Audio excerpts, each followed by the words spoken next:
Hello everyone, I am Vikas Kumar and I welcome you all to CDS Academia. And guys, in this video we are going to discuss a very detailed strategy of geography. So guys, finally your wait is over because you people have been demanding this video for a quite bit of time. मेरे को बहुत सारे comments आए कि sir please upload separate videos for each and every subject because we are not able to find such detailed strategies on YouTube of every particular subject. So guys, just like always, in this video also I'm going to tell you the most detailed strategy which you will not find anywhere on the YouTube regarding your geography subject. Now guys, what the question comes is that कि geography में बहुत सारे लोगों को doubts, सबसे ज्यादा doubts आप लोगों को ज्योग्राफी में रहते हैं. ज्योग्राफी के अंदर बहुत सारे रीजंस हैं क्यों आपको डाउट्स रहते हैं. उसका सबसे बड़ा रीजन यह है कि you people are not able to figure out कि सर कहां से क्या क्या चीजें हमें करनी है. We have to do from where. क्योंकि जब आप ज्योग्राफी की सारी चारों एनसीईआरटीज के आपको सोर्सेज मिलते हैं, यू लिसन के all the 4 NCERTs are important and when you just open those 4 NCERTs तो आपको बहुत सारी शफल्ड चीजें उसके अंदर मिलती हैं. बहुत सारी ऐसी चीजें मिलती हैं जो मैं भी मानता हूं कि they are, you people can not understand them, they are given in such a way. And specially geography is also a subject which requires a teacher to understand. Self study से बहुत ही कम लोग जो है ज्योग्राफी को समझ पाते हैं.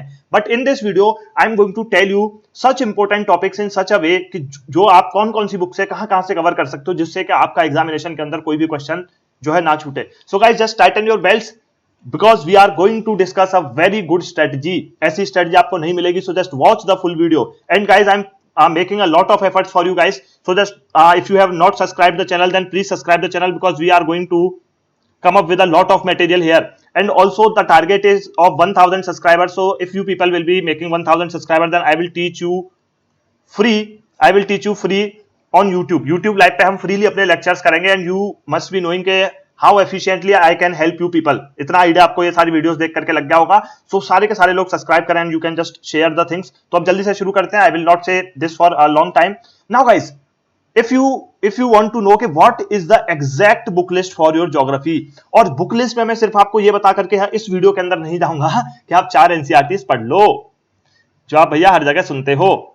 मैं आपको बता के जाऊंगा कि 4 एनसीईआरटी में से कौन सा चैप्टर आपको एनसीईआरटी से पढ़ना है, कौन सा चैप्टर आपको जीसी लियोंग से पढ़ना है और कौन से चैप्टर्स आपको आपकी ज्योग्राफी में छोड़ देने हैं एनसीईआरटी से. तो there are a lot of chapter जो आप छोड़ने वाले हो ज्योग्राफी के अंदर फ्रॉम योर एनसीईआरटी.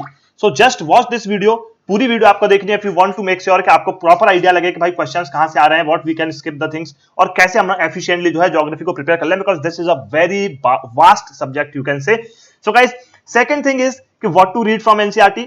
कौन सी एनसीईआरटी से हमें कौन सा चैप्टर करना है सब बताएंगे भाई साहब आज आपको.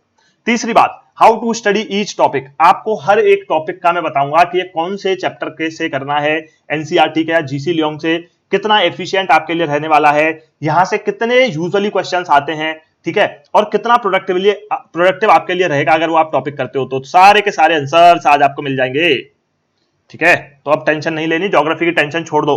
सो fourth one is chapter wise plan we are going to discuss and I will give you insight to some of the important areas जिनके बिना आपके सीडीएस का पेपर बनता ही नहीं है. सीडीएस पेपर में repeatedly those questions are asked. तो क्या क्या चीजें हैं, चलते हैं आगे.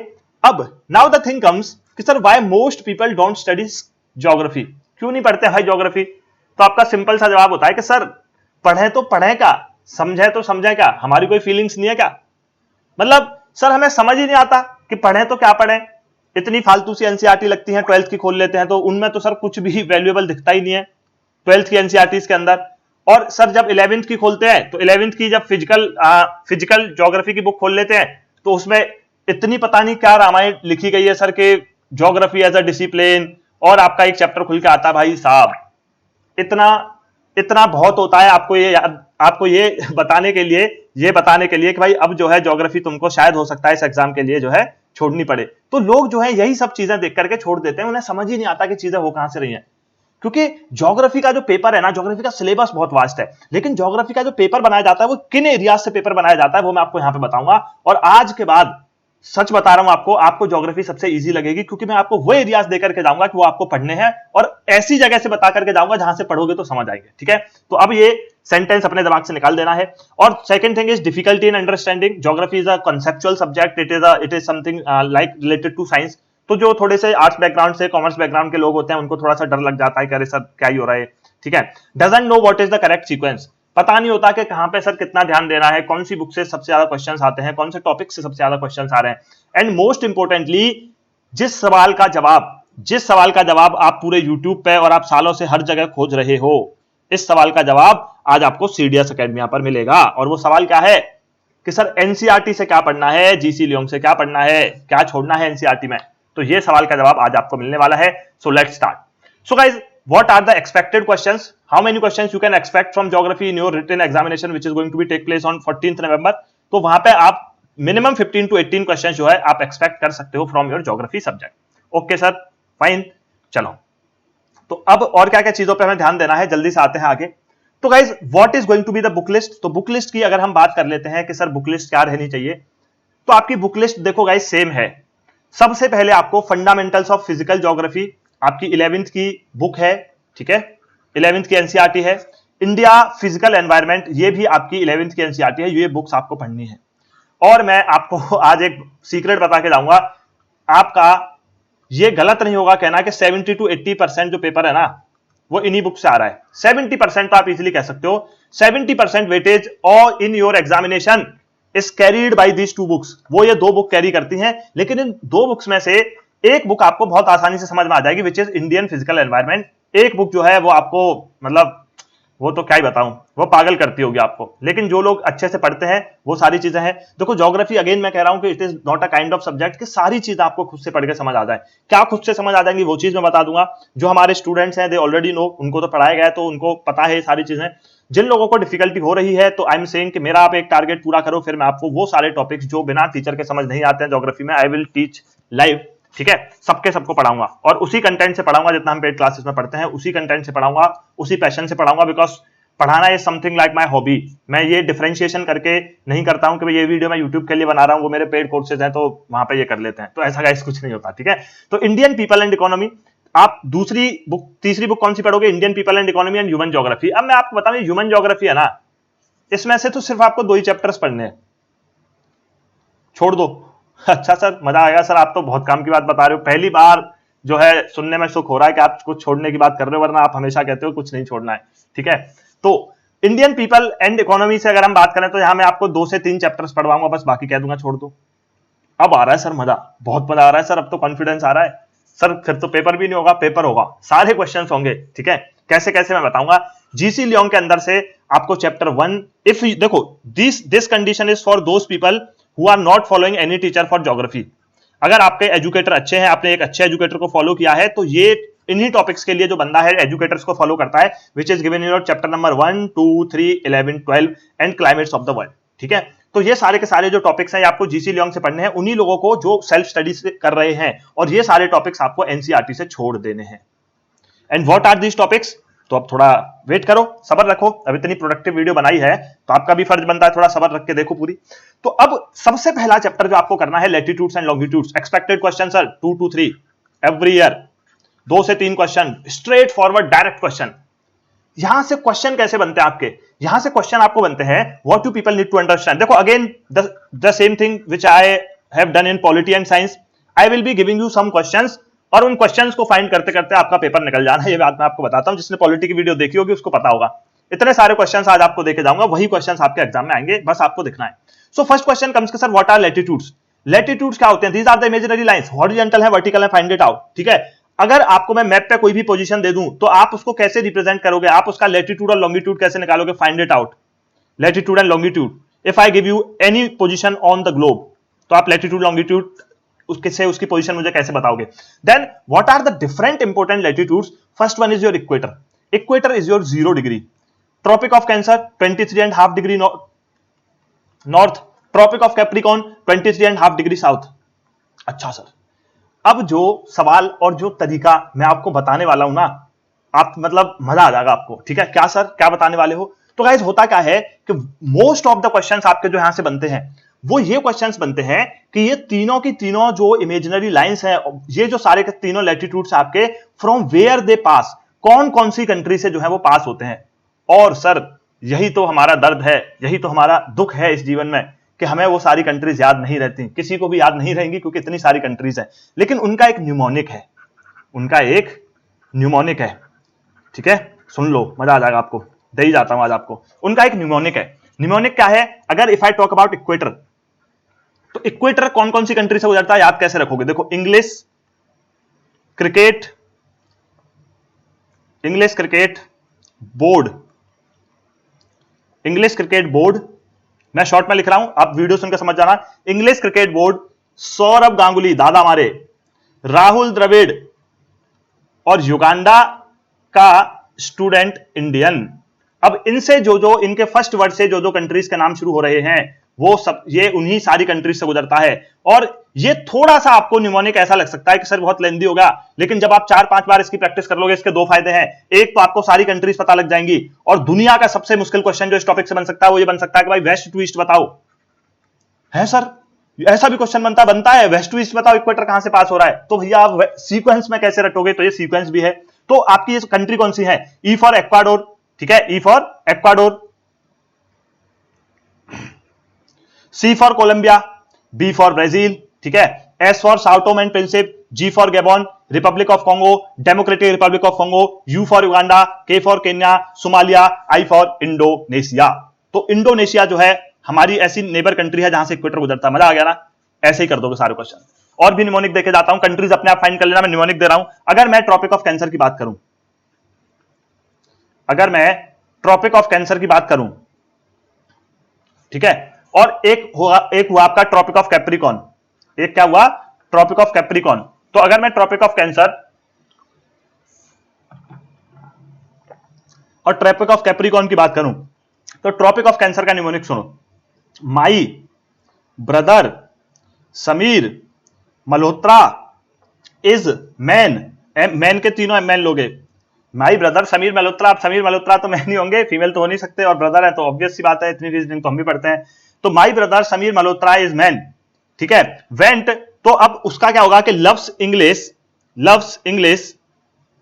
और आप कह सकते हो shifts to, loves English shifts to UAE and Oman at IBM for computer training, ठीक है। तो अब इसके जो भी वर्ड्स होंगे आपके, माई ब्रदर से बी, एस से आपका समीर मल्होत्रा। अब ये निमोनिक ना थोड़े से आपको कंफ्यूजिंग लग सकते हैं, लेकिन इसके बिना तो आपको वैसे भी याद नहीं रहना, ठीक है। Loves English shift to UAE and Oman at IBM stands for India, Bangladesh and Myanmar for computer learning. तो अब इसके सारे वर्ड से आप जो देखोगे तो सारे के सारे क्वेश्चन जो है वो आपके हो जाएंगे। मैक्सिको, बहामास, वेस्टर्न सहारा, ठीक है, वेस्टर्न सहारा, मॉरिटेनिया, ये सारे के सारे आपका काम है फाइंड करना। और अगर मैं ट्रॉपिक ऑफ कैप्रिकॉन के न्यूमेनिक की बात करूं, if I talk about the mnemonic of Tropic of Capricorn, तो कैप्रिकॉन का आपका न्यूमेनिक होता है, दैट इज सिंपल है कि cap is blue, B of blue, और नेवी ब्लू, ठीक है। कैप ब्लू है कि नेवी ब्लू है, किसने पूछा?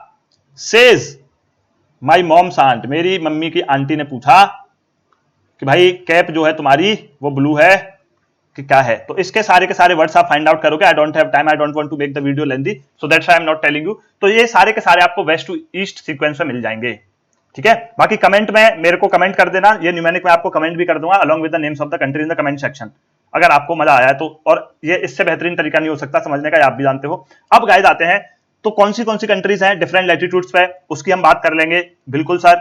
नाउ लॉन्गिट्यूड्स की अगर हम बात करें तो लॉन्गिट्यूड्स जो है वो भी हमारी इमेजिनरी लाइंस हैं। तो लॉन्गिट्यूड पे how concept of time is dependent, what is standard time of India, India की जो IST है उसका भी एक न्यूमोनिक है, मेरे को कमेंट सेक्शन में पूछना, मैं बताऊंगा।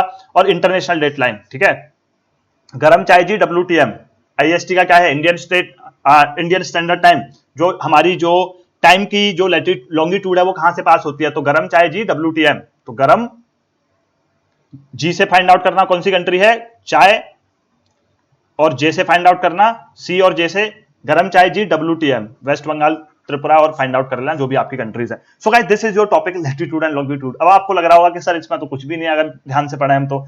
अब second topic comes is rotation and revolution, ठीक है। आपको रोटेशन एंड रिवॉल्यूशन के समझनी है सारी चीजें कि व्हाट इज रोटेशन, रोटेशन पे क्या चीज डिपेंड होती है, डे एंड नाइट, और व्हाट इज रिवॉल्यूशन, ठीक है, what is revolution and what is dependent on revolution, different seasons, कैसे बार बार सर्दी गर्मी आती रहती है आपकी, आपको समझ में आएगा, ठीक है। जब आप रोटेशन और रिवॉल्यूशन पढ़ोगे तो आपको समझ में आएगा। Find out the question of this thing कि जो अर्थ की जो एक्सिस होगी that is tilted by 23 degree and half. तो क्योंकि वो that is tilted by 23 degree and half, तो व्हाट विल एक्चुअली हैपन, तो वहां पे कुछ जो है नए नए मॉडिफिकेशंस आते हैं जिनको हम जानते हैं किसके नाम से, March equinox and September equinox. Equinox मतलब इक्वल। इक्विनॉक्स वाले दिन क्या होगा, मान के चलो ये सन है, अर्थ आपकी यहां रहेगी और आप सन की जो रेज हैं they are vertically overhead on equator, और इक्वेटर पे वर्टिकल ओवरहेड होंगी, तो इसका मतलब है नदर्न हेमिस्फीयर सदर्न हेमिस्फीयर बराबर सनलाइट जाएगी, तो जो डे की length of day and night will be same, length same रहेगी हर जगह इन होल वर्ल्ड, दिन की लेंथ और रात की लेंथ सेम रहेगी। फिर जब अर्थ घूम करके यहां आ जाएगी तो इसकी सीधी की सीधी जो इसकी वर्टिकल रेज है they will fall on tropic of cancer. तो ट्रॉपिक ऑफ कैंसर कहां है, नदर्न हेमिस्फीयर में, तो नदर्न हेमिस्फीयर में ज्यादा सनलाइट आ रही है तो वहां गर्मी शुरू, हमारे यहां हो जाती है ना गर्मी शुरू, कब, ठीक है। तो इस तरीके से तो हमारे यहां गर्मी कब शुरू होती है, जून में, तो यहां जून में आएगी आपकी अर्थ, तो जून में हमारे यहां गर्मी शुरू हो जाएगी, ठीक है। और फिर इसके बाद हमारी डेज की लेंथ जो है घटने लग जाएगी। ये मैं सिर्फ तुम्हें बता रहा हूं, हिंट दे रहा हूं, ये इससे तुम्हारा इसके बाद तुम्हें पढ़ना है, this is just like a curiosity, ठीक है। तो ऐसे मैं समझना जल्दी जल्दी बता दिया कि समझ आया कि नहीं, क्योंकि हमें समझा ही नहीं रहा, मैं तो तुम्हें बस क्यूरियोसिटी जनरेट कर रहा हूं। फिर उसके बाद अर्थ आपकी यहां आती है, तो फिर यहां आने के बाद अर्थ को सितंबर इक्विनॉक्स हो जाता है, फिर से again equal day and night हो जाते हैं, और फिर आपकी अर्थ यहां चली जाती है जो आपका क्या हो जाता है, दिसंबर सॉलिस्टिस। तो ये सारे के सारे फॉर्मूलेज आपको पढ़ने हैं कि भाई कैसे 6 महीने दिन और 6 महीने रात रहती है आपके नॉर्थ पोल पे, क्यों रहती है, what is perihelion and what is aphelion, trick यहां भी देके जाता हूं। Perihelion is the position of the earth when the earth is nearest to the sun, ठीक है, और कब आती है, 3 जनवरी के आसपास। तो perihelion, P for perihelion, P for पास, खत्म कंफ्यूजन, इसका मतलब अर्थ पास है। अब इस एक को तो हटाई दो, तो होगा, अब एक पास है तो दूसरा दूरी होगा सॉरी गाइस। अब आ जाओ composition and structure of atmosphere. ये मान करके चल लो, ये 2 नंबर ना आपके फ्री के होते हैं, फ्री के नंबर हैं, बहुत फ्री के, 3 पेज का चैप्टर है आपके एनसीईआरटी का। अच्छा मैंने बताया नहीं आपको, ये लैटिट्यूड एंड लॉन्गिट्यूड दोनों ही अगर आप सेल्फ स्टडी कर रहे हो तो आप chapter number 1 of GC Leong से पढ़ सकते हो इसे, क्योंकि एनसीईआरटी में तो इसमें इसके बारे में कुछ भी नहीं दिया और क्वेश्चंस भर भर के पूछे जाते हैं गाइस, ठीक है।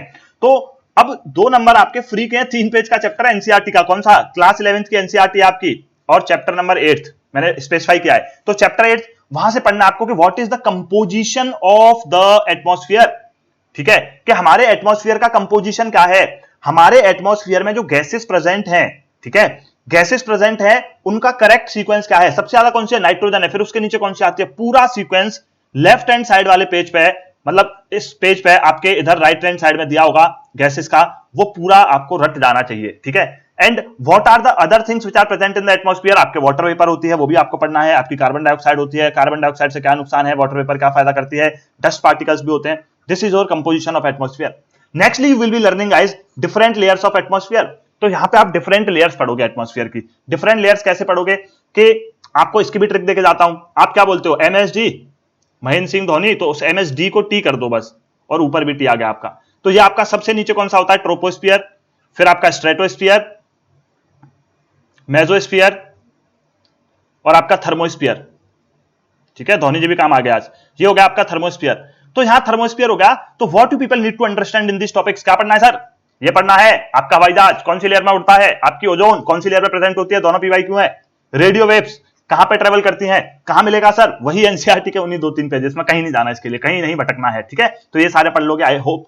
थर्मल वेरिएशन होता है, मतलब किसी लेयर में टेम्परेचर बढ़ता जाएगा, किसी में घटता जाएगा। कोल्डेस्ट लेयर कौन सी है आपकी, मेसोस्फीयर है। सबसे हॉटेस्ट लेयर कौन सी है, वो आपको फाइंड करनी है, ये भी आपके पीवाईक्यूज हैं। And significance of different layers, कि what are the importance of different layer, आपकी बायोलॉजिकल एक्टिविटी सबसे नीचे वाली लेयर में होंगी, फिर आपका कहीं एरोप्लेन उड़ेगा, कहीं ओजोन रहेगा, ठीक है। तो all these are the significances of your different layers. Fourth topic guys बहुत ज्यादा इंपॉर्टेंट, इसके मतलब अगर आपने इसको फोड़ दिया ना, ये मान लो आपने इसकी बैकबोन तोड़ दी ज्योग्राफी की, अब तक जितना मैंने बताया, और ये टॉपिक तुमने कर लिया, आप मान करके चल लो आपका 30% सिलेबस से ज्यादा कंप्लीट है, ठीक है, ज्योग्राफी के अंदर। मतलब आप ये मान करके चल लो आपके 7 क्वेश्चन हो जाएंगे, जितना मैंने बताया भी उतना करके, ठीक है, आराम से 6 तो मिनिमम मान लो, 6 to 7 क्वेश्चन आपके हो जाएंगे ये टॉपिक करके।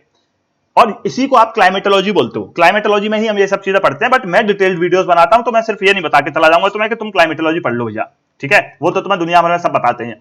तो मैं आपको बताया जाऊंगा कि you people have to understand atmospheric pressure belts and wind system.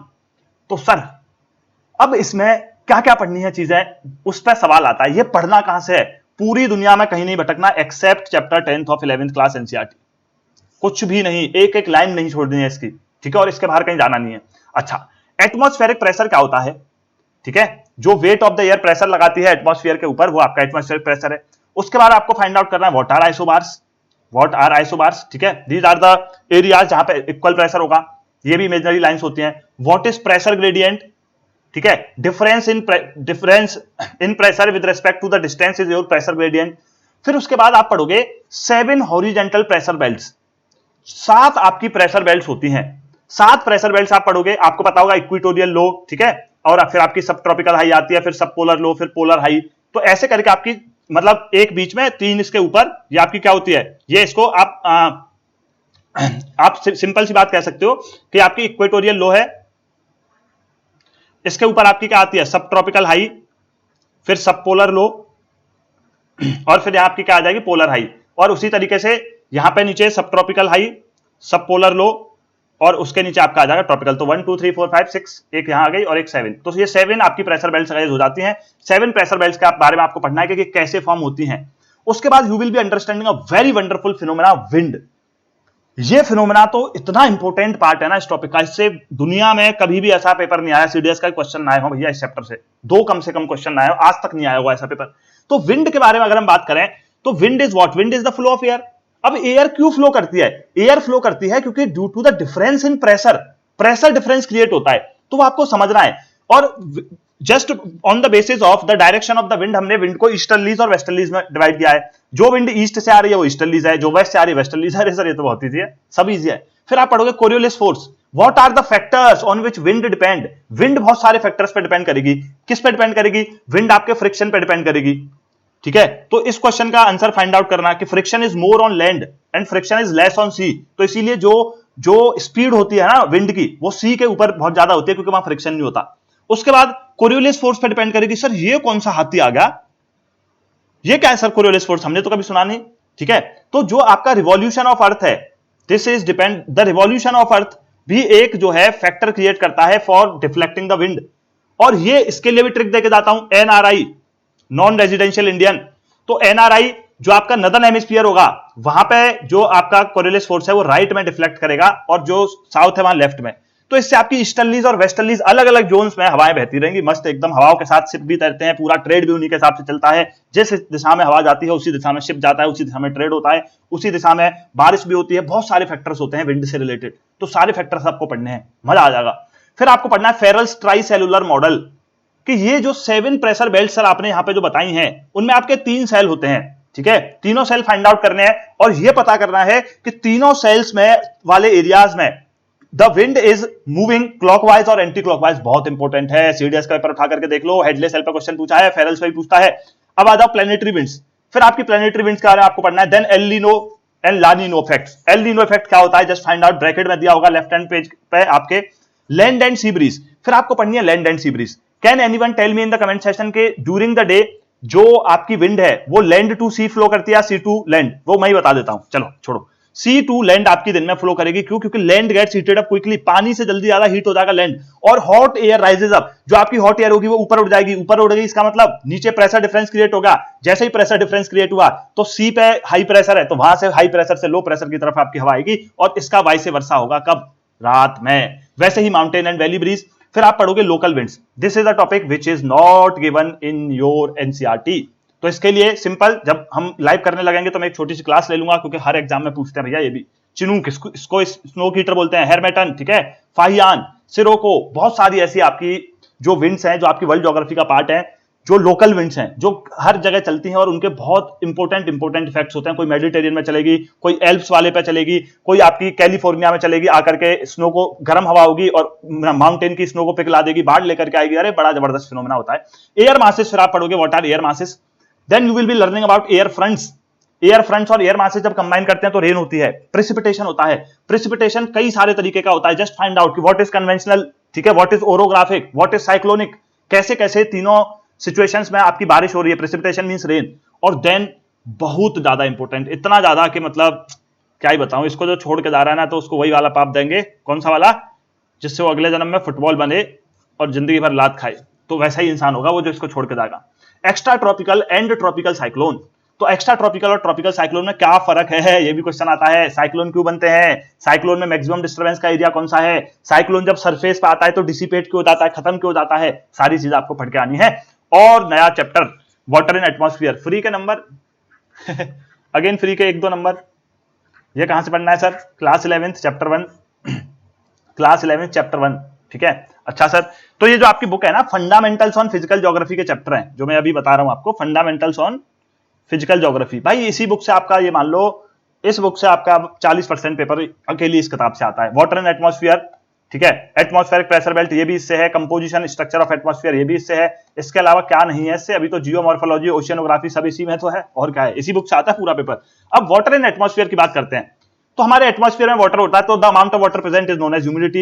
Absolute humidity क्या होती है, actual amount of humidity. Dew point आपका क्या होता है, इन पे गाइस कई बार क्वेश्चन पूछे जाते हैं, मैं आपको बता रहा हूं, बहुत बारीकी से पढ़ना है। एक पेज है बस एनसीईआरटी का जिसमें ये सारी डेफिनेशन दी हुई है, एक पेज, और वो एक पेज जो बंदा शांति से पढ़ता है ना, दिमाग से अपने आप से क्वेश्चन करके, अपने अस्तित्व से क्वेश्चन करके कि हाँ भाई सच में समझ रहा हूं, कैसे हवाबाजी कर रहा हूं, कहां चलो ठीक है आगे चल जा, कोई दिक्कत नहीं है, आ गया समझ, तो हवाबाजी नहीं करनी, तो ड्यू पॉइंट पढ़ना है। Then you have to understand about evaporation, what is evaporation.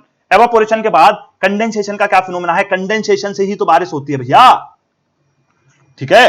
जब आपकी वाटर वेपर जाती है, फ्रीजिंग पॉइंट क्या है, ड्यू पॉइंट क्या होता है, when your air is not capable of holding any more moisture, air बोल देती है भैया बहुत मॉइस्चर आ गया, मेरे बाप के बस की नहीं है अब इस मॉइस्चर को होल्ड करना, इसको कंडेंस करो और इसको बारिश के फॉर्म में नीचे फेंक दो, फेंक मार दो, ठीक है। फ्रीजिंग पॉइंट क्या है आपका ड्यू क्या है, फॉग क्या है, फ्रॉस्ट क्या है, फॉग क्या है, फॉग तो मैंने मेंशन कर दिया पहले। आप सोच रहे होंगे सर 3 पेज में इतनी सारी चीजें दी हुई हैं, हाँ बहुत सिंपल भी हैं, इतने इत्तू से डिफरेंस है सब में, और वही डिफरेंसेस पे एग्जामिनर क्वेश्चन पूछता है, पहले बता रहा हूं। तो जो एकदम अटेंटिव स्टूडेंट होगा वही यहां से नंबर ला पाएगा, ये नंबर फ्री के उसी के लिए है जो अटेंटिव स्टूडेंट है। इसमें वो ऐसे टॉपिक्स में उन स्टूडेंट के नंबर नहीं आते कि जो फॉर्मेलिटी के लिए कि हाँ बस सर ने बोला था चैप्टर कंप्लीट करना है तो कर लिया जी। एंड मिस्ट क्या है, क्लाउड्स क्या है, स्टेटस, निम्बस, क्यूमुलोनिम्बस, कौन सा बारिश के लिए, कौन सा थंडरस्टॉर्म के लिए रिस्पॉन्सिबल है, ये कर लो। ये सारी चीजें आपको 3 पेज में मिल जाएंगी इन योर चैप्टर 11। इसके बाद कहीं नहीं भटकना है, सिर्फ क्वेश्चन करने हैं, प्रीवियस ईयर क्वेश्चन। आ जाओ जरा, climate zones of world, this is not given in NCERT. और गाइस मैं तुम्हें ये भी सजेस्ट नहीं कर सकता गाइस कि तुम इसे जीसी लियोंग से पढ़ लो, क्योंकि जीसी लियोंग में भाई इसके 6-7 चैप्टर्स गिवन है। तो अगेन मैं वही कह रहा हूं कि ये वैसे टॉपिक हैं जो बहुत डायनेमिक हैं, जिनको तुम्हें एक अच्छा एजुकेटर ही अच्छे से करा सकता है। तो जब हम लाइव क्लासेस करने लगेंगे तो मैं आपको ये करा दूंगा। बस लाइव क्लासेस तक पहुंचने का काम आपका यह है कि जल्दी से जल्दी 1000 सब्सक्राइबर, और मैं सबको कराऊंगा, जो स्टूडेंट है उनको भी, जो नहीं है उनको भी।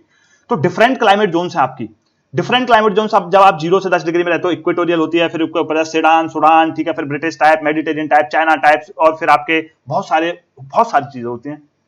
अब यहां मैं इस छोटी सी वीडियो में नहीं बता सकता ये, लेकिन करेंगे जरूर हम ये सारी चीजें जब हम लाइव करने लगेंगे।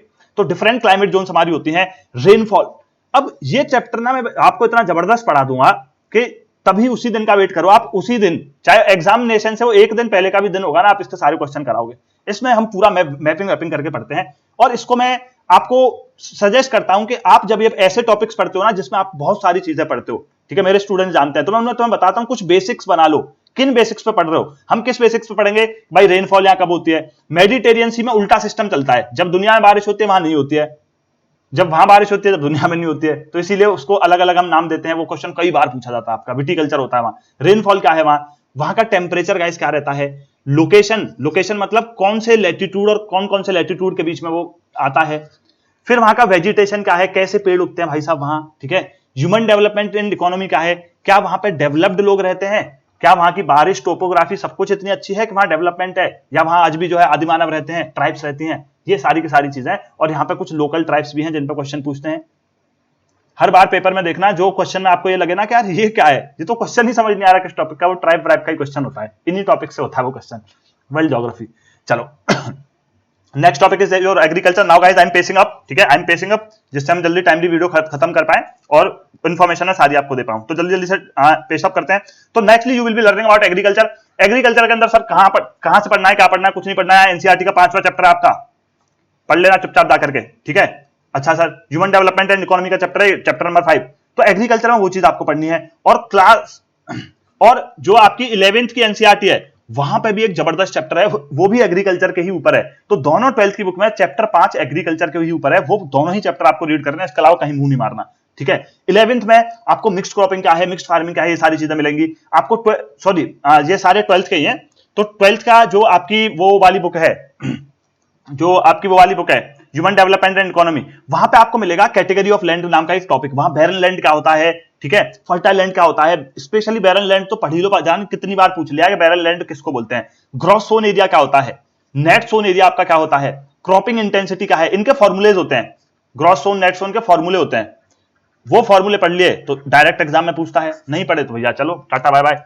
फिर खारीफ एंड रबी क्रॉप्स कौन सी होती है, इनमें से कौन सी सर्दियों में उगती है, कौन सी गर्मियों में उगती है, उसके सारे के सारे एग्जांपल, वही एग्जांपल जो एनसीईआरटी में वन है, उसके अलावा कहीं के भी एग्जांपल नहीं। देन टाइप्स ऑफ फार्मिंग, कितने टाइप की फार्मिंग होती है भैया आपकी, ठीक है, आपको काफी तरीके की फार्मिंग मिलेगी यहाँ। डिफरेंट क्रॉप्स, कितनी सारी क्रॉप्स हमारी इंडिया में उगाई जाती हैं। मोस्ट इंपोर्टेंट आपको इन क्रॉप्स के बारे में क्या पढ़ना है, कौन सी क्रॉप कौन सी सॉइल पे होती है। फॉर एग्जांपल जैसे आप कॉटन के बारे में बात करते हो, कॉटन ब्लैक सॉइल पे होती है, ठीक है, तो आपको कौन सी सॉइल रिक्वायर्ड है, कितने टेम्परेचर में वो क्रॉप होती है, सब एनसीईआरटी में मिलेगा। एनसीईआरटी में दुनिया भर की क्रॉप्स दे रखे हैं इसी चैप्टर के अंदर।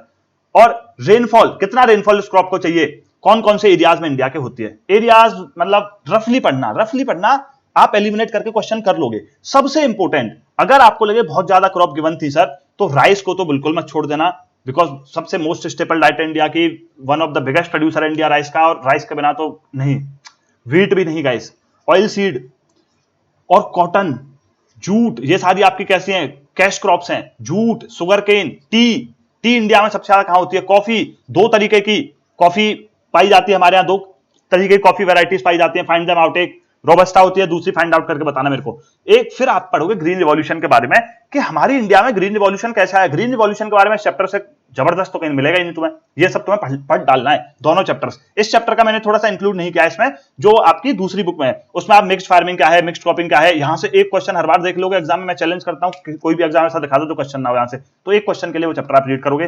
फिर आप आ जाओगे सॉइल्स पे। Now when you will be learning about the soils, तो ये भी आपको एनसीईआरटी से सफिशिएंट है, चैप्टर 6 के आपके एनसीईआरटी है। जब आप सॉइल्स के बारे में पढ़ोगे तो आपको पढ़ना क्या है, आपकी काफी सारी सॉइल है। Most importantly alluvial soil, black soil, red soil, yellow soil, ठीक है। Why black soil is black, black soil को सेल्फ प्लगिंग सॉइल क्यों बोलते हैं हम। रेड एंड येलो सॉइल जो है वो येलो कब होती है, जब वो हाइड्रेटेड होती है, यानी कि जब उसमें पानी मिलता है तो येलो हो जाती है। क्यों, किसकी प्रेजेंस से हो रही है। लेटराइट सॉइल का कलर किसकी वजह से, कौन सी ऑक्साइड किसमें प्रेजेंट है, और एरिड सॉइल, और सॉइल डिग्रेडेशन, और सॉइल इरोजन। तो ये सॉइल्स के बारे में ये चैप्टर्स आपको पढ़ने कैसे होते हैं, अपने नोट्स में लिखो, अपने नोट्स में लिखो भाई ये एलुवियल सॉइल है। 1.5 पेज के नोट्स बनते हैं ऐसे टॉपिक्स के। एलुवियल सॉइल में लिखोगे कि एब्यूडेंट मिनरल्स कौन कौन से हैं, किसमें रिच है ये, वो चीज वही पूछता है एग्जामिनर, भाई कौन सी सॉइल में पोटास है, कौन सी में नहीं है, कौन सी में पोटेशियम है, कौन सी में नहीं है, कौन सी में ह्यूमस है, कौन सी में नहीं है। ह्यूमस तो खैर नहीं होता। अब कौन से मिनरल्स जो है वो एब्यूडेंट है, कौन से मिनरल्स इसमें बिल्कुल नहीं है। पहले 2 पॉइंट ऐसे बनाओगे आप। फिर तीसरा पॉइंट बनाओगे कि भाई और क्या क्या चीजें प्रेजेंट है, कौन कौन सी क्रॉप्स यहां होती हैं, और कौन कौन से इंडिया के पार्ट्स में पाया जाता है। इन्हीं 4 पैरामीटर्स के बेसिस पे अपने नोट्स बना के चलो। 1.5 पेज के 1 से 2 क्वेश्चन आपको आराम से देके जाएंगे। Nextly coming to physiography of India, फिर हम आएंगे फिजियोग्राफी ऑफ इंडिया पे। फिजियोग्राफी ऑफ इंडिया एक ऐसा चैप्टर है ना कि 1000 लोग इसको 1000 तरीके से पढ़ाते हैं, पर मैं आपको हमेशा एक ही चीज सजेस्ट करूंगा, भगवान आप नहीं हो, दुनिया भर की सारी चीजें आप एक बार में नहीं समझ सकते हो, मतलब समझना नहीं, रट नहीं सकते हो। समझ तो बहुत कुछ सकते हो तुमको अगर समझाया जाए सच में तो तुम सब समझ जाओगे, लेकिन रट नहीं पाओगे। तो फिजियोग्राफी ऑफ इंडिया में क्या करना है तुम्हें, सिर्फ और सिर्फ जो एनसीईआरटी के अंदर जो माउंटेन्स गिवन है चैप्टर नंबर 2, जो एनसीईआरटी में पैटर्न गिवन है उन्हीं पे भरोसे करके जाओ। और एग्जामिनर इतना पागल नहीं है कि वो एनसीईआरटी के टॉपिक छोड़ के तुम्हारे लिए अलग से ढूंढ करके लाए। अगर इनकेस ले आया 10 पेपर में से 2 पेपर में होगा मुश्किल से मुश्किल, और अगर हुआ तो हमारा क्या बिगाड़ लेगा, एक क्वेश्चन लेकर के, ठीक है।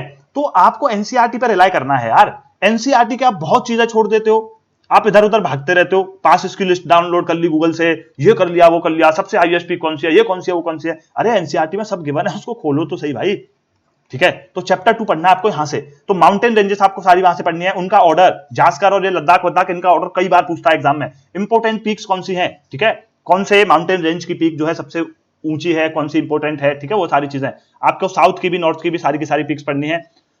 नाउ इंपोर्टेंट पासेस कौन कौन से माउंटेन्स में, और वही पासेस जो एनसीईआरटी में गिवन है, मुश्किल से 5-6 पास हैं, और देखना क्वेश्चन जब आता है उन्हीं पर आता है। नॉर्दर्न प्लेन्स आपको पढ़ने हैं। उसके बाद कोस्टल प्लेन्स, हमारे जो कोस्टल एरियाज हैं, कोस्टल प्लेन्स पढ़ते पढ़ते यहीं से पे एक लिस्ट डाउनलोड कर लेना गूगल से या कहीं से भी, कि मेजर पोर्ट्स ऑफ इंडिया, ठीक है। और मेजर पोर्ट्स में ये देखना कि कौन सा आर्टिफिशियल है, ठीक है, कौन सा नेचुरल पोर्ट है, नेचुरल हार्बर कौन सा है, कौन सा जो है एस्ट्यूरी पे बना हुआ है, ठीक है, मरमगांव वगैरह इन सब के बारे में उनकी विशेष विशेष चीजें आपको देख लेनी है। फिर आप डेजर्ट्स पढ़ोगे, फिर आप आइलैंड, भाई साहब बहुत इंपॉर्टेंट है, और जितना एनसीईआरटी में दिया ना मोर देन एनफ है। बस 2 पैराग्राफ दिए हैं, वाटरफॉल्स और लेक्स, ठीक है। चलो ये फिजियोग्राफी में पढ़ो।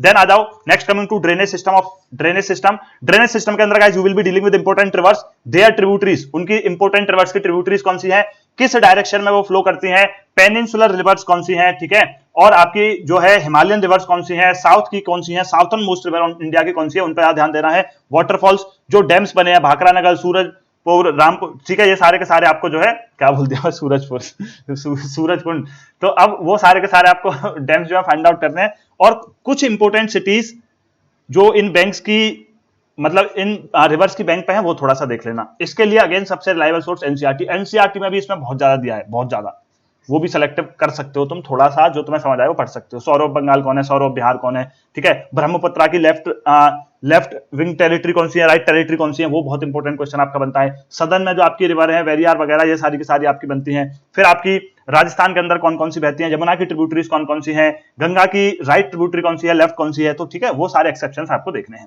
Next coming to guys geomorphology. Geomorphology is the study of the interior of your earth. तो यहाँ पे आप इंटीरियर ऑफ अर्थ के बारे में जानोगे, आपका क्रस्ट मेंटल कोर क्या होते हैं, ठीक है, सिया कौन है, सीमा कौन है, मतलब सियाल, तो हम क्यों बोलते हैं उनको, क्योंकि वहां पे अलग अलग तरीके के मिनरल्स पाए जाते हैं। सबसे ज्यादा हॉट कौन है, कैसे है, सारी चीज आप पढ़ोगे। फिर आप पढ़ोगे डिसकंटिन्यूटीज, ठीक है, जहां जहां ये क्रस्ट और मेंटल और कोर मिलते हैं वहां कुछ डिसकंटिन्यूज बनती हैं, उनके डिसकंटिन्यूटीज के बारे में पढ़ोगे। Then you will be learning about volcano, ठीक है, फिनोमेना, क्यों वोल्केनो इरप्ट होता है, क्यों बनता है, टाइप्स ऑफ वोल्केनो, ठीक है, टाइप्स ऑफ वोल्केनो आपको बहुत सारे, मतलब वोल्केनो पर तो ध्यान देना है, यहां से क्वेश्चन बनता है हर बार एक साल, ठीक है, एक क्वेश्चन तो मिनिमम बनता है, मिनिमम 2 भी बन जाते हैं। Important volcanoes of the world. फिर आप अर्थक्वेक पढ़ोगे, अर्थक्वेक में कंस्ट्रक्टिव अर्थक्वेक पढ़ने के बाद इसमें सीस्मिक वेव्स वगैरह सारी चीजें पढ़ लेना। उसके बाद गाइज ये चैप्टर आपको कहां से करना है, देखो इसको तुम एनसीईआरटी से ना ही करो तो बहुत ज्यादा अच्छा है, इसको तुम जीसी लोगी अफोर्ड करो। अगेन ये वैसे ही चैप्टर आ गया, अगेन जो सेल्फ स्टडी वाले चैप्टर्स नहीं है। तो जो गाइस जो लोग खुद से तुम सेल्फ स्टडी कर रहे हो पहले उनको पकड़ना चैप्टर्स को जो खुद से तुम कंप्लीट कर सकते हो। Then constructive and destructive landforms आपको पढ़ने हैं, ये आपका इसके अगला ही चैप्टर है एनसीईआरटी में। उसके बाद आपको नाम पढ़ने हैं, नाम, सिर्फ और सिर्फ नाम, ठीक है। और कुछ इसमें बहुत सारी ऐसी चीजें जिनके बारे में पोस्ट भी डाल दूंगा इंस्टा पे इन द कमिंग डेज, तो वहां से तुम लोग इनको कर लोगे, वही क्वेश्चन इन पे आएंगे। और फिर मैं नोट्स भी बनाऊंगा, तो जो स्टूडेंट्स हैं तो उनको जो एक्सटर्नल नोट्स होंगे, मैं अभी कंस्ट्रक्टिव फेज में है तो तुम्हें दे दूंगा एग्जाम से तुम्हारे 40-45 दिन पहले, और जो स्टूडेंट्स नहीं है वो पेड नोट्स खरीद सकते हैं, ठीक है। अब रॉक्स की अगर हम बात करें, एक क्वेश्चन आता है गाइस, पढ़ना क्या होता है, कुछ नहीं, इग्नियस, सेडिमेंट्री, मेटामॉर्फिक, तीनों कैसे बनी, तीनों के भैया एग्जांपल्स क्या क्या है, ठीक है, बस खत्म, कैसे बनी, एग्जांपल क्या है, एग्जांपल पे आता है क्वेश्चन हर साल, मतलब ये लिख दिया है खून के अक्षरों में लिखा हुआ है यूपीएससी ने कि भाई हाँ इस पर क्वेश्चन पूछा है हमें। Then comes guys your oceanography, very important topic. Oceanography से आपको 3 क्वेश्चन या 2 से 3 क्वेश्चन हर साल देखने को मिल जाते हैं, और 3 क्वेश्चन में से एक क्वेश्चन कोरल्स पे होता है। In your every examination of UPSC corals में सारी पढ़ लेना, जूज एंड थल्स, ठीक है, जिनके साथ वो रहते हैं। कॉन्टिनेंटल ड्रिफ्ट थ्योरी इसमें पढ़नी है आपको, ठीक है, जिसमें आप पेंगिया वेंगिया के बारे में पढ़ेंगे कि भाई ऐसे लैंड टूटा, फिर ये गया, फिर ये गया, फिर ऐसे जो है टेक्टोनिक प्लेट्स मूव करी। हाँ, यहाँ पे फिर कॉन्टिनेंटल ड्रिफ्ट थ्योरी के बाद आप टेक्टोनिक प्लेट्स भी पढ़ोगे, याद कर लेना कौन सी मेजर प्लेट है, कौन सी माइनर प्लेट है, कितनी 7 मेजर प्लेट्स है उनके नाम याद कर लेना, माइनर के चक्कर में मत पढ़ना, ठीक है, उस पर हर बार एक क्वेश्चन आता है। Then your sea floor spreading, sea floor spreading में आपको ये देखना है कि जो बेड ऑफ सी का जो बेड होता है वहां पे हम कैसे, ठीक है, कैसे कैसे हमने डिवीजन किया है, कॉन्टिनेंटल शेल्फ क्या है, ये सारी चीजें क्या है। Then salinity, on what factors the salinity of your sea depends, हर बार क्वेश्चन पूछता है। ओशियन करेंट्स, अरे भाई मतलब ये तो ये मान लो कि वही है 5 स्टार टॉपिक है, यहां से क्वेश्चन ना आए तो मतलब मान लो कि यूपीएससी ने नशे कर रखे थे। कोरल्स, अगेन ये 5 स्टार टॉपिक, यहां से भी क्वेश्चन ना आए तो यूपीएससी ने नशे कर रखे थे। टाइड्स, देन आपके स्पेशल इकोनॉमिक जोन, ये मैंने एक्सटर्नल टॉपिक डाल दिया है जिसके बारे में आपको जानना बहुत जरूरी है, क्वेश्चन भी पूछ लिया जाएगा कभी भी। स्पेशल इकोनॉमिक जोन क्या होती है, जो हमारा सी होता है, ठीक है, यूएन क्लॉज क्या है, व्हाट इज दिस बॉडी, ये बॉडी आपके सारे के सारे सी लॉज देखती है कि सी के कितना एरिया जो है किसकी स्पेशल इकोनॉमिक जोन में आता है, ये सारे आप गूगल करके आराम से पढ़ सकते हो topics. Then comes your additional readings. अब आ जाओ असली मुद्दा जिसका आप इंतजार कर रहे थे कि सर एनसीईआरटी में क्या छोड़ना है, अब तक जो बताया है वो तो नहीं छोड़ना, उसके अलावा और क्या पढ़ सकते हैं, और क्या पढ़ सकते हैं सर उसके अलावा। ट्रांसपोर्टेशन वाला नहीं डाला क्या मैंने इसमें, 1 सेकेंड,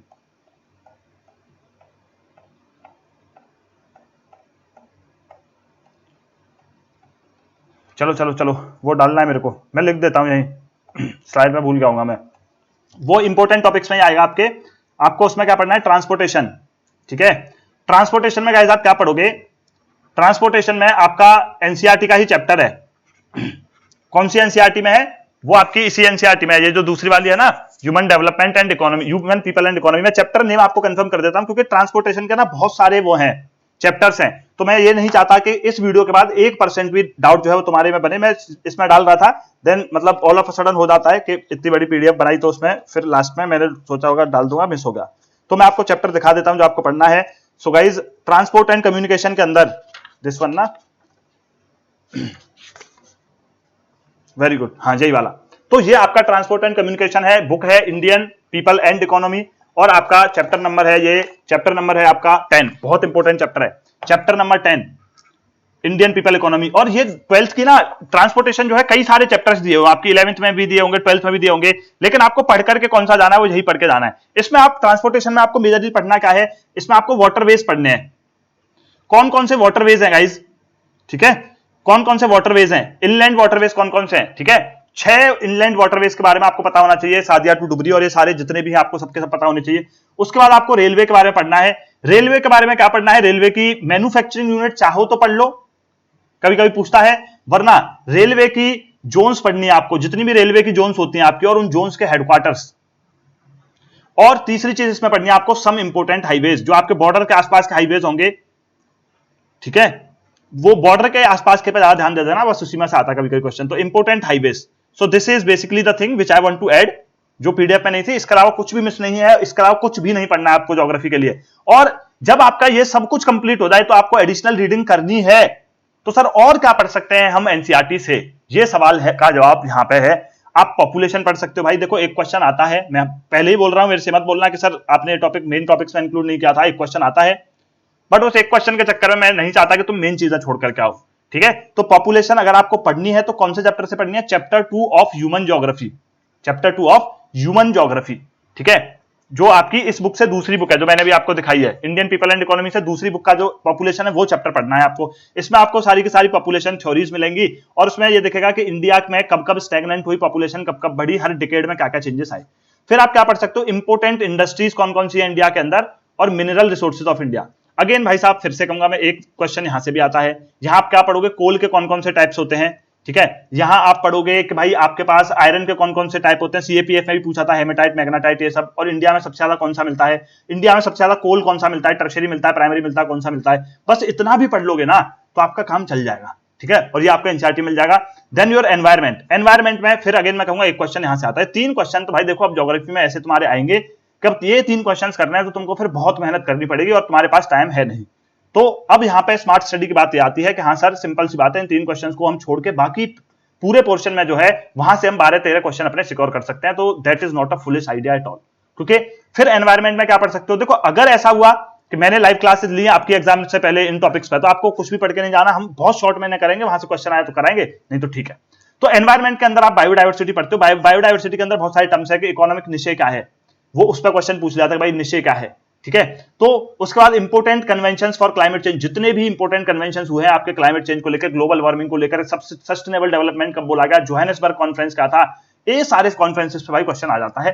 तो वो सारे क्वेश्चन अगर आप लिस्ट रट सकते हो तो रट सकते हो। अभी भी देखो काफी सारी चीजें हैं, बायोस्फीयर रिजर्व्स के बारे में मैंने नहीं कहा आपसे पढ़ो, क्योंकि बहुत लंबी लिस्ट पढ़ोगे, आया भी तो ऐसा बायोस्फीयर रिजर्व आएगा जो न्यूज में होगा, ठीक है, बायोस्फीयर रिजर्व्स हो गए आपके, और बाकी सारी चीजें हो गई। So guys this is the strategy for your geography, and I promise you this is the best strategy, nothing can substitute this thing. आपको कम टाइम में मैक्सिमम स्कोर आपके यही सब चैप्टर्स कराएंगे। इसमें ट्रांसपोर्टेशन भी ऐड कर देना, यहां से 2 क्वेश्चन आते हैं, ठीक है। ट्रांसपोर्टेशन में पढ़ना क्या है, वाटरवेज और रेलवे और इंपोर्टेंट हाईवेज मैंने बता रखा है बाकी, ठीक है। सो गाइज आई होप इतना मेरे को बताना था इस ज्योग्राफी की वीडियो में, सो आई होप सबको पसंद आया होगा। और गाइज आपसे बस एक ही रिक्वेस्ट है कि if you are liking the material, do comment में थोड़ा सा ध्यान दो, और थोड़ा सा प्रमोशन में थोड़ा सा ध्यान दो, ठीक है। Do share the things, because you are getting idea के, मतलब मेरे स्टूडेंट्स को तो पता ही है, those people who are not my students, तो you must be getting idea in these videos only. ऐसी वीडियोज आप यूट्यूब पे कहीं नहीं देखेंगे। तो जस्ट बिकॉज कि मैं ज्यादा से ज्यादा लोगों की हेल्प कर पाऊं, so just do share this page as much as possible, and the target is 1000 subscriber. जिस दिन 1000 सब्सक्राइबर्स होंगे उस दिन आपको फ्री पढ़ाएंगे लाइव, और इतना जबरदस्त पढ़ाएंगे, आपको यूट्यूब पर कोई पढ़ा नहीं रहा होगा आपके सीडीएस के लिए, तो वहां पे फिर हम पढ़ाना शुरू करेंगे लाइव। ठीक है, उस दिन नारियल फोड़ेंगे हम अपनी लाइव क्लास का, तो जितनी जल्दी आप कर सकते हो वो चीज करो। ठीक है, I am waiting for that. So guys, all the best, take care, bye bye, जय हिंद।